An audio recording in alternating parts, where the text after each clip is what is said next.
House Call, a short story by Dana Taylor, read by Dana Taylor. In my dream, I was flying up through the ceiling into the indigo blue night. Stars above sparkled like prisms, refracting light into a full color spectrum. My body sped through the atmosphere as light as a cloud, as free as the wind. Arms spread wide, I rocketed above the earth. Rivers, woods, oceans, and mountains spun below, all God's creation surrounding me, engulfing and joining me. Beauty indescribable, freedom unimaginable.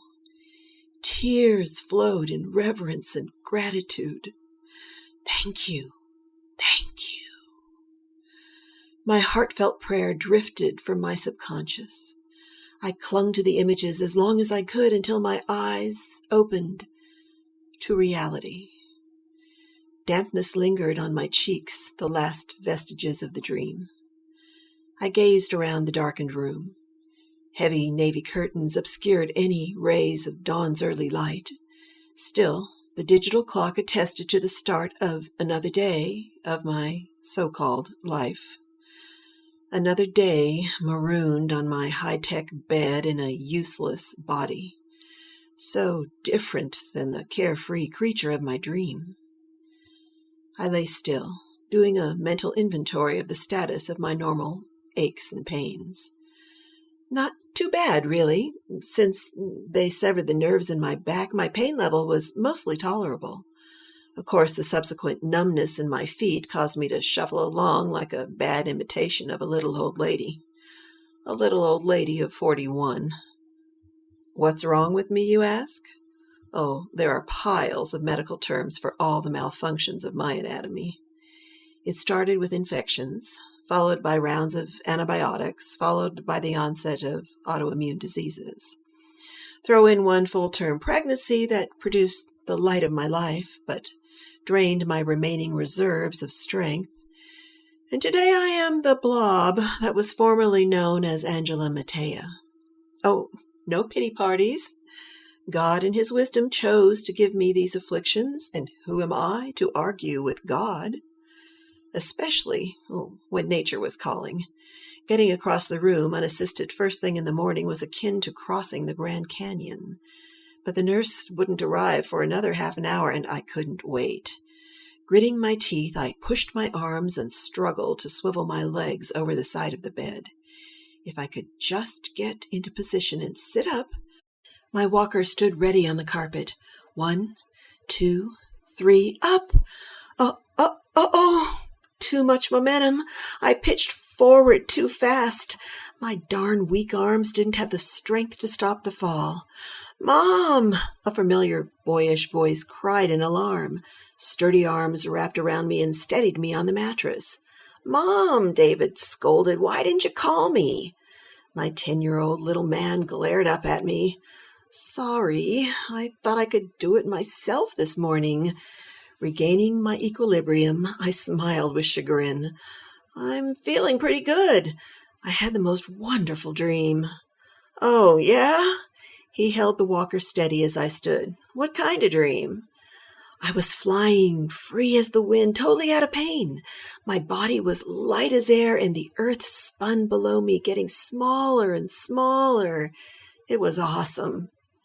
His eyebrows knitted, but he responded in his current schoolhouse lingo. "Sweet." As I emerged from the bathroom, he stood staring out the sliding glass window at the morning star still visible in the pre-dawn sky. He clutched the curtain he'd drawn open, gazing beyond the well-kept backyard. Thank God the young married class of St. Stephen's Presbyterian Church took us on as an ongoing project. His brown eyes simmered with a question under a lock of stray hair dangling on his forehead. I longed to push the hair back into place, but couldn't let go of the walker without losing my balance. "That dream you had," he said, "does it mean you're going to die?" Death. My greatest hope and my greatest fear. Days when the pain had been so bad, death seemed like a happy alternative. depressed days of anger and despair, I welcomed the thought of ending it all, but fear of death struck terror in my heart. Oh, not for myself, but for David. Bad enough the child had been abandoned by his father. He shouldn't lose his mother, too. Who would care for my son? Who would love him as much as I do, even in this broken-down old body? Die, I said. I'm too mean to die. I'll be around to torture you for years. The joke fell flat.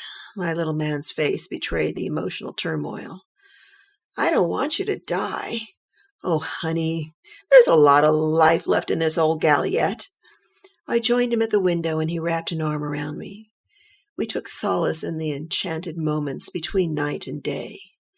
A streak of silver in the sky captured my attention. Look, a shooting star! Quick, quick, David, make a wish! He squeezed his eyes shut. His body quivered with an unspoken desire. Then he opened them and looked up at me with a smile. What did you wish for? I asked. Can't tell, you know that. Won't come true if I tell. I was just testing you. I'm starved. Race you to the kitchen. Last one there is a rotten egg. With dogged determination, I zoomed my walker as fast as my feet would shuffle. Good Morning America cheered the kitchen from the small TV on the counter as David and I ate our bowls of cereal, my breakfast accompanied by handfuls of pills. Glancing out the window over the sink, it appeared to be a lovely Midwestern fall day. Leaves in my Kansas backyard were turning yellow and gold, soon to be forming a crunchy blanket on my winter grass. How I used to love raking leaves into big piles. Now I watched others do it through the window, or if I was lucky and the weather was warm, I could sit on the patio and at least absorb the aromas of autumn. I'm not complaining. This is my lot in life. I glanced at David scooping Captain Crunch into his mouth, poring over his latest manga book. The freckles over his nose from the summer were beginning to fade. Mingled in the scent of milk and cereal, his earthy boy smell wafted across the table, and I loved it. Though most of my senses had been shot to hell, my sensitivity to odors had become acute. We barely acknowledged the sound of the front door unlocking and opening. We'd grown accustomed to the squish of Mrs. Brodie's rubber-soled nurse's shoes as she lumbered her large frame down the hall. Generally, the scent of ivory soap preceded her to my hound-like nasal detector. So today, when we heard heavy footsteps approach, it was a new scent that caught my attention. Why, it almost smelled like a man stood in the doorway. Dressed in light blue scrubs with a gym bag slung over one shoulder, he had to be a sub for the day. Inwardly, I groaned. If they had to send a male nurse, couldn't they send an ugly one? This guy featured Hollywood-style broad shoulders, wavy sandy hair, and piercing blue eyes. A Greek god from Central Casting. Oh, man, like I really wanted those eyes to get a load of my scrawny, knobby bag of bones. The indignities of being chronically ill just went on and on. My greeting was less than welcoming. Who the hell are you? I am Apollo. The agency sent me. David sat with his mouth wide open, gaping at this superhuman sub. I choked on my tea, and then I burst into laughter. Oh, right. Apollo, as in the Greek god.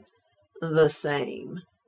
Did my friend Ruthie hire you? I mean, if you're really like a male dancer, I'm afraid she's gone too far this time in her never-ending efforts to cheer me up.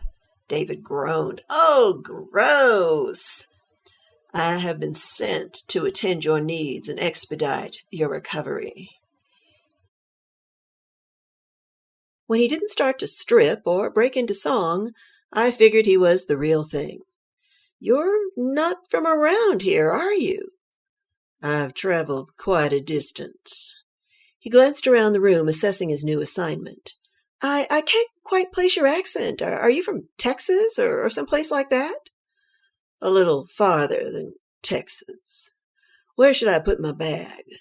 Oh, throw it in the living room, I guess. But hurry, Apollo. My stomach began to cramp and spasm. I think I'm going to lose my breakfast. After Apollo carried me like a rag doll into the bathroom and helped me through a bad episode, I insisted he leave me to my own devices. With all the bars and disabled equipment within arm's reach, I managed to bathe and dress myself under my own steam. Of course, dressing consisted of pulling on a clean pair of sweats. My short-cropped hair was easy to maintain, though it added to my concentration camp survivor look. David tapped on the door, shouting his goodbye. "Have a good day, Mom. This Apollo dude is okay." I wondered what Mr. Greek God had done to inspire such high praise. "Be careful, cowboy. See you after school." As usual, I was completely done in by the time I'd finished getting ready for the day. Time for my morning nap. Mrs. Brodie and I had worked out a routine. She did the housekeeping chores and got David off. Then I took a nap while she watched the view in the kitchen and ate her second breakfast. I hobbled out of the bathroom intent on steering to my bed for my refresher rest. Much to my surprise, the bed was made up, as tight as a marine bunk. Mr. Apollo, could you come in here, please?" He loomed in the doorway.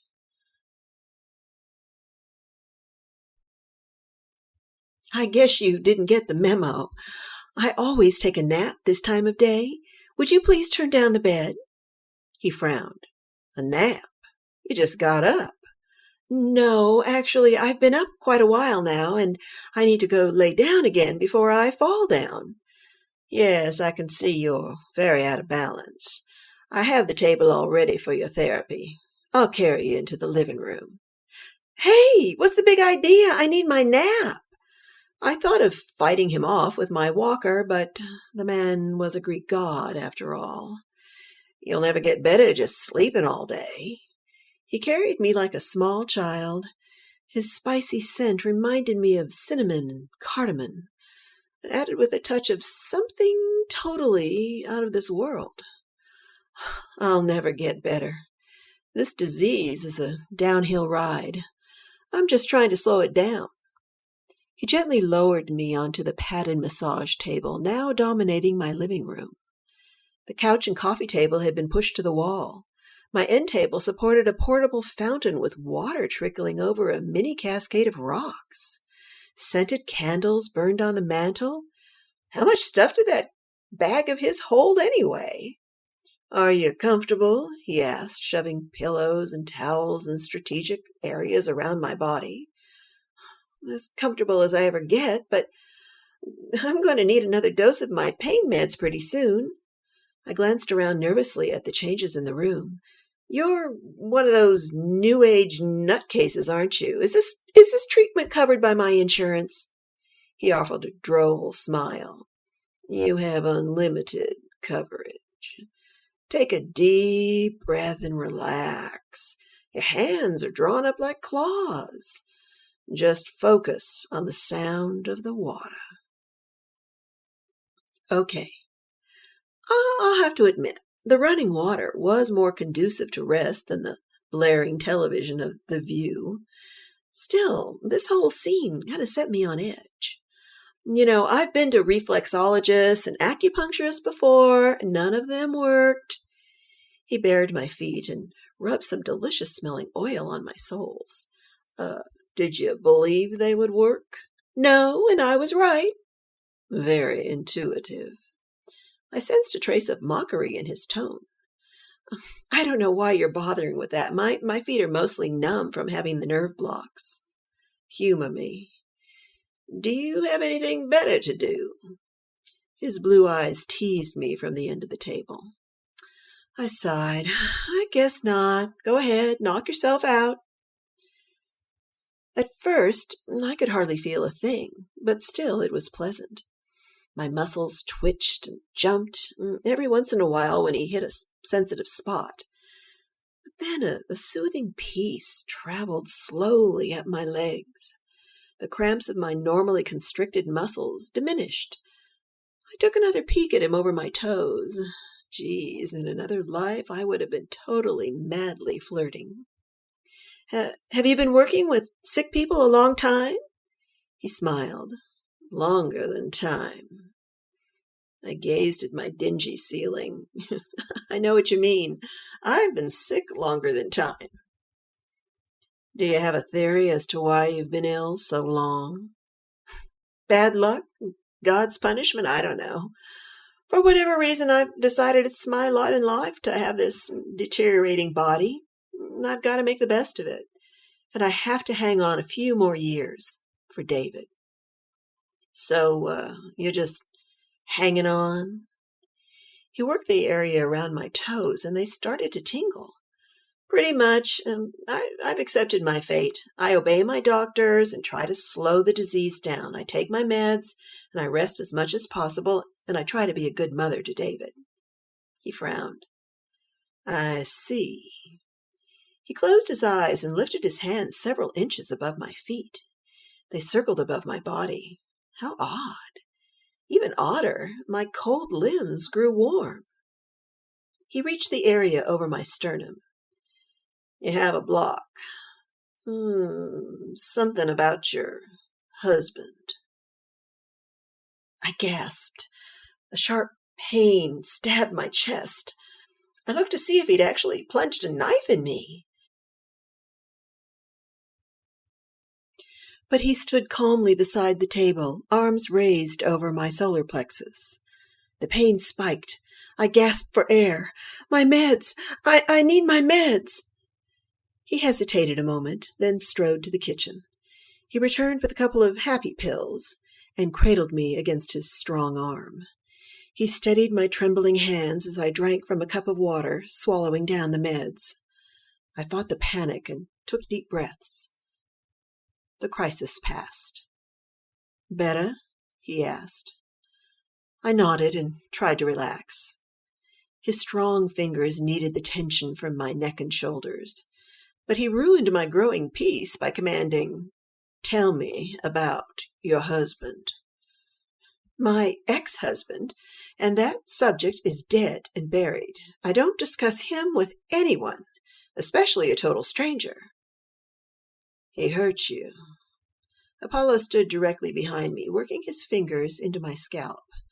Unleashed tension rocketed from head to toe. Well, of course he did. He wouldn't be an ex otherwise, would he? Apollo looked down at me with those blue eyes. I could see him waiting, willing me to spill my guts about Richard Matea. I squeezed my eyes shut to block his penetrating stare. I really should take my nap now.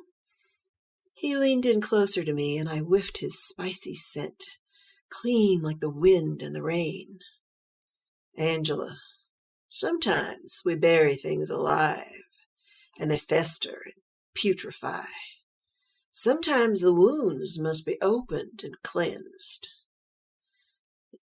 The timbre of his voice was as compelling as his gaze. My chest hurt again. Oh, how it hurt. I shook and quivered like a human volcano ready to explode. Who was this Apollo, and what was he doing to me? I couldn't breathe. I have to sit up. He scooped me up and carried me to my recliner. He pulled up the side chair and sat down beside me. Angela, some healings start in the heart. And suddenly, the need to talk overwhelmed me. It bubbled up, a great lump of bitterness and pain I'd kept encapsulated in my gut like a tumor. The story of my failed marriage began in fits and starts. I know it's not really unique. Handsome husband gets tired of sick wife and takes a hike. But when it's your story, when it's you who couldn't keep her man sexually satisfied or emotionally fulfilled, the grief and humiliation is raw and unhealed. And who did I blame more? Richard for giving up and turning away, leaving an ill wife and a baby at the charity of family and friends? Or myself for becoming such a sickly, repulsive millstone around his neck? Either way, Apollo pegged it right. Bitterness festered in my soul, but I didn't know how to cleanse the wound, so I kept it covered up. Tears flowed down my cheeks as I unraveled, blubbering a lot of regrets and revelations. Somewhere through my recitation, Apollo clutched my hands. I hung on to him for dear life, riding out the tempest of my emotions. Animal-like sounds emanated from my throat. Who was this insane woman? I wanted to put a lid on the outpouring and shove it back down where no one could see, but Apollo wouldn't allow it. With his deep blue eyes and the steady grip on my hands, he wrung out every hurt, every unhealed memory. And finally, spent, I collapsed in the chair. The wound was cleansed in a bath of my salty tears.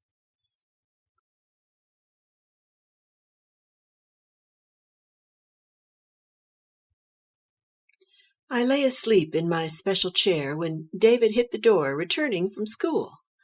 I opened my eyes and took the usual inventory of ailments, surprised by the low level of pain. I don't know whether it was the CD of angelic choir music, the essential oil candles, or maybe the magic finger massage, but I felt better than I had in years. David did a double take at the changes in the living room.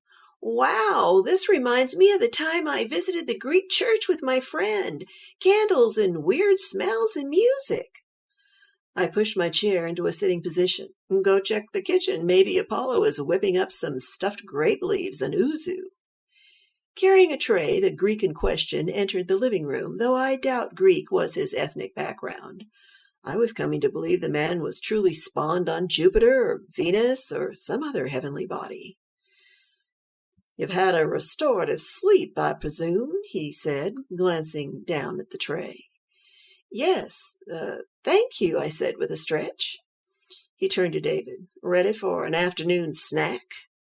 Have you got any Oreos around?" Apollo proceeded to dish up some kind of concoction into 2 bowls. He also poured a weedy-smelling tea for me. He handed me the steaming cup, not giving me an option for drinking. I sniffed. Earthy. Very earthy. Do I want to know what's in here?" He gave me a Mona Lisa smile. "Probably not, but trust me, it's divine." I shrugged and offered a little toast. "Well, down the hatch." The tea trickled down my throat, trailing flavors of flowers and twigs. David sat cross-legged on the floor, contemplating the snack of mystery food in his bowl. I don't know about this. I think I'll just have some peanut butter and jelly."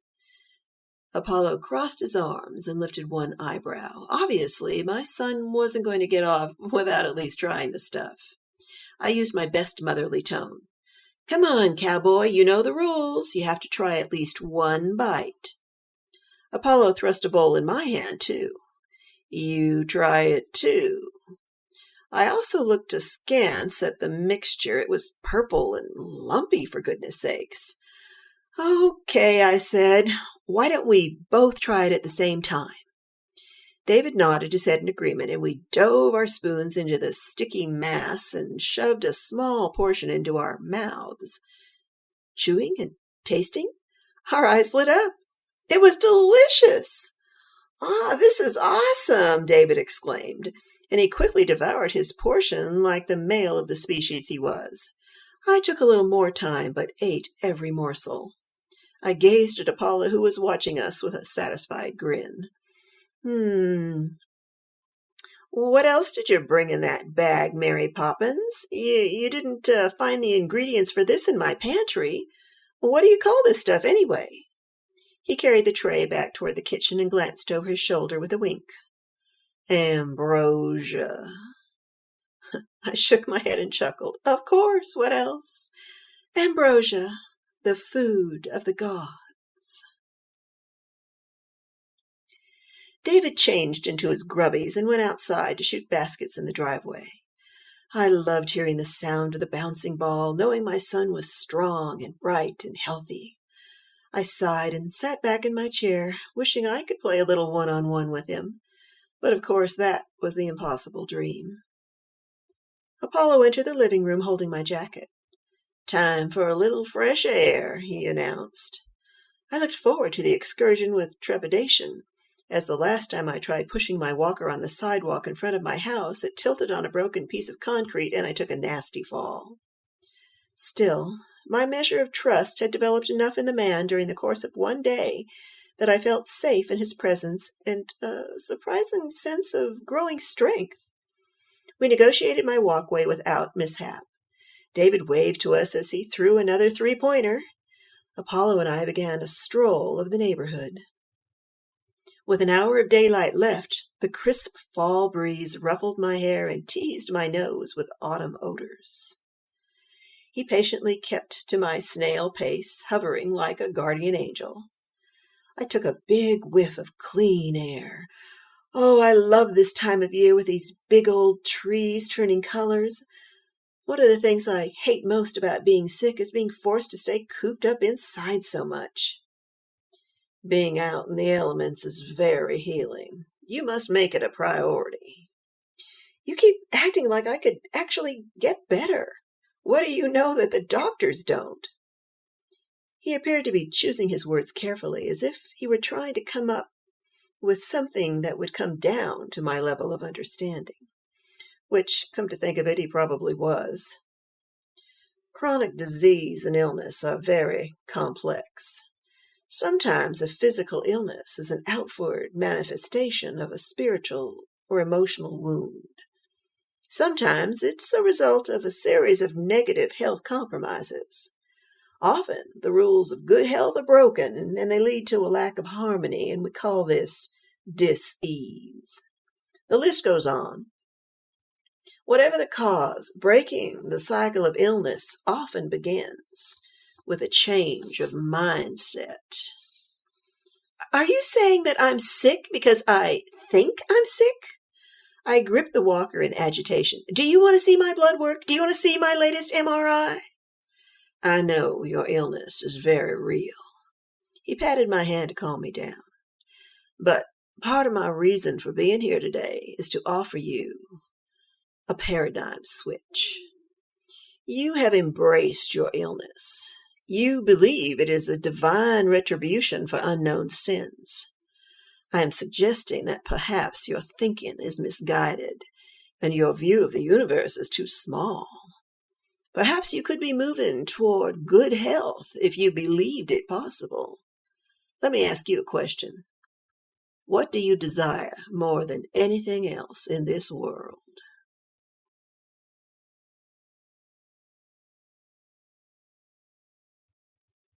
I stopped on the sidewalk and turned the walker around. Apollo turned with me, and we watched David dashing around my driveway, dribbling that big orange ball. A lump formed in my throat. More than anything, I want to live to see David become a man. I want to see him graduate from college strong and tall, ready to take on the world. Apollo placed a hand on my shoulder. You know that won't happen unless you begin moving toward wellness. The truth of his words hit me like an arrow.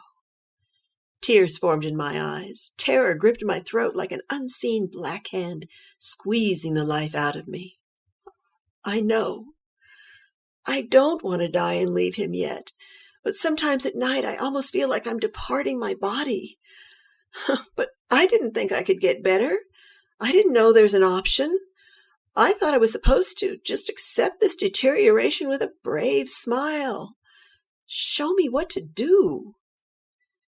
His intense blue eyes blazed into me, and reality shifted. There, on the uneven sidewalk under an old elm, this otherworldly visitor transported me into another realm.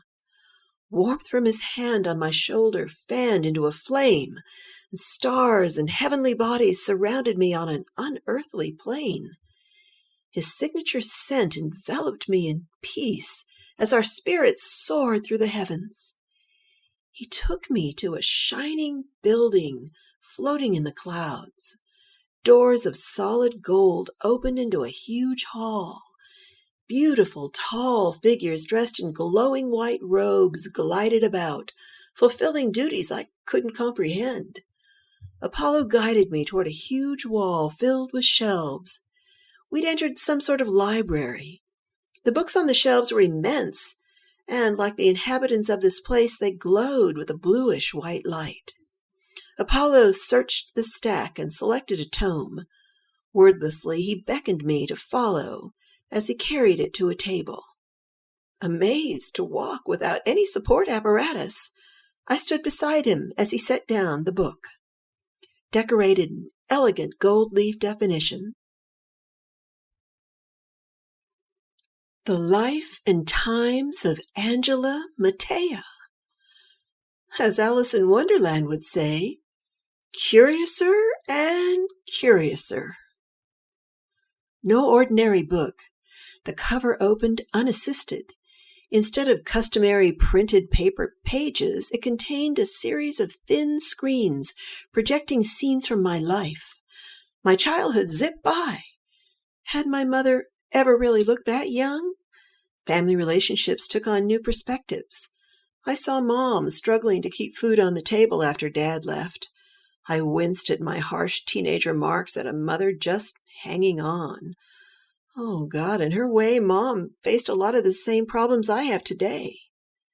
Contrite with a new understanding, I glanced at Apollo. I'm going to call my mother the minute I get home and apologize for every smart-aleck remark I ever made. He smiled and nodded. You are awakening. His hand motioned for a new page to turn. Richard's face appeared, and I tensed. My bitterness had been revealed earlier in the day, but not healed. I watched our life unfold, once again with a fresh perspective.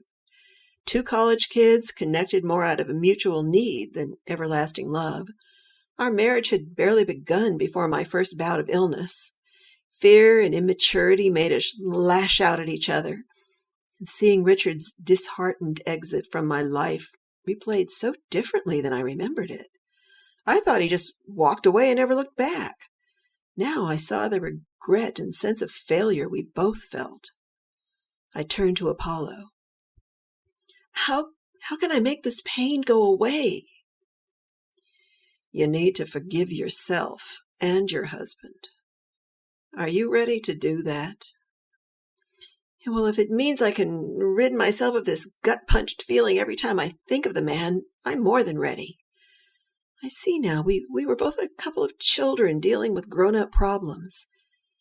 Is it possible to just remember good times and forget about the bad times? Apollo smiled.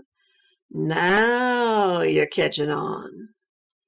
He waved his hand over the book again, and the images of Richard swirled and transformed, like a movie getting re-edited. Major blow-ups became minor scenes. Happier memories took the center stage. Richard climbing up the dorm fire escape to kiss me one more time. The summer we walked the Appalachia Trail. The meals I burned the first year of our marriage. Apollo's voice toned like a chant. Ask the Father for the gift of forgiveness. I closed my eyes and lifted a simple prayer. O Lord, let me forgive the past. Lift this burden from my spirit and set me free. And just like that, it happened. A laser of golden light spun around me, bright and full of forgiving love, a heavenly beam only dimly reflected on earth. I forgave my mother and longed for a fresh start on our broken relationship. I wished Richard well, wherever he might be. And best of all, the heavenly intervention allowed me to forgive myself. Guilt and bitterness dissolved in the rays of supernatural sunshine. I could have stayed in that moment of freedom and contentment forever, but Apollo nudged me forward. The book played on. The years of growing illness and increasing incapacity rolled by like a movie going from color to black and white. Angela Matea's life grew dull, boring, nearly lifeless. I shook my head. I've let so much slip away. I'm surrounded by negative forces. Look at that gloomy doctor, and Mrs. Brodie acts like she's on a death watch. My death watch? There must be something I can do to turn my life around. Apollo gazed at me with gentle compassion. This glimpse of your past isn't to condemn, but to enlighten. Strike out on a new path. Open your consciousness to possibilities. Root out the negatives in your life and banish them. Negative friends, negative doctors. Any energy that brings you down. Feed your soul with positive images and your body with positive energies through excellent food and wise therapies. The choice is yours. He lifted his hand, and the page turned into the undetermined future. Like Dickens' Ebenezer Scrooge, I witnessed possible scenarios. On one page, a teenage David stood bereaved by my grave, alone and angry at God. On the other, a laughing David romped with me in a turquoise sea at a breathtaking beachside resort. I gazed into the life and times of Angela Matea, seeing the different paths my life might take. I could continue deteriorating into a complete invalid, or be transformed to a person of strength and humor. Apollo whispered, "Open yourself to the possibilities." The choice was mine. Yes, that's what I want. I choose a new path. I'll be open to new ideas and surround myself with positive forces and bring color back into my life. I'll live to see David graduate from college and someday hold a grandchild in my arms. That's all possible, isn't it, Apollo? Warmth from his smile filled my heart. Now you're getting the idea. Together we traveled back to the earthly plane. Standing under the elm once again, no time had passed, yet I glimpsed eternity. Wordlessly, we watched David toss his ball into the basket, and tears of joy streamed down my face.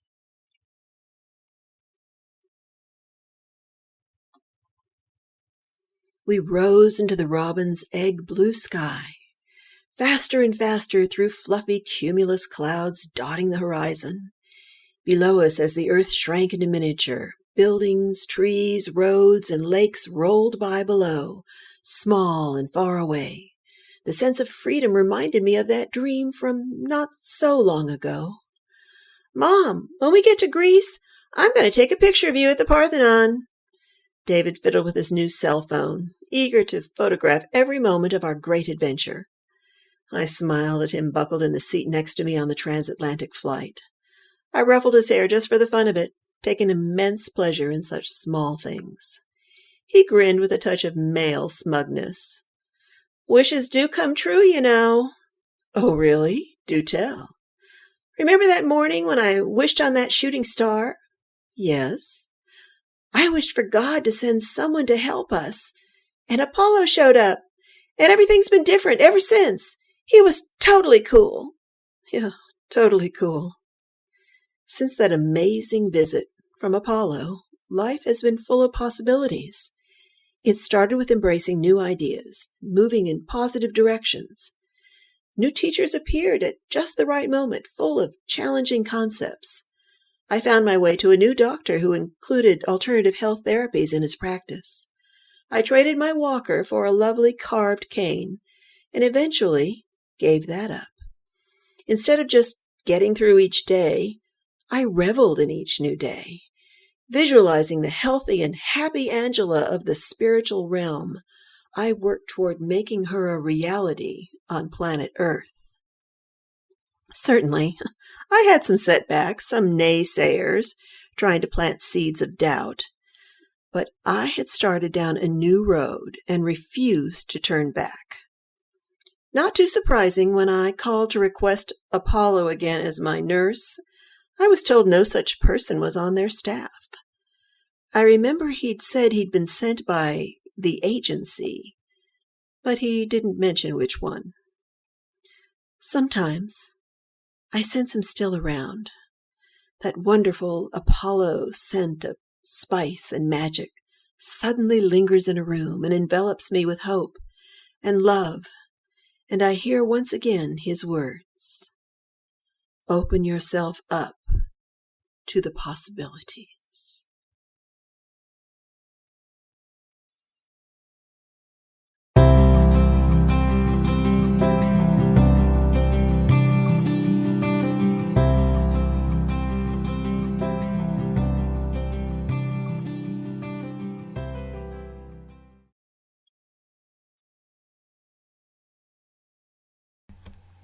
This is Dana Taylor. I hope you enjoyed hearing House Call. As a Reiki therapist, I've observed healing is a process that often begins with hope and forgiveness. For more stories and articles, please visit my website, supernalliving.com, and have a blessed day.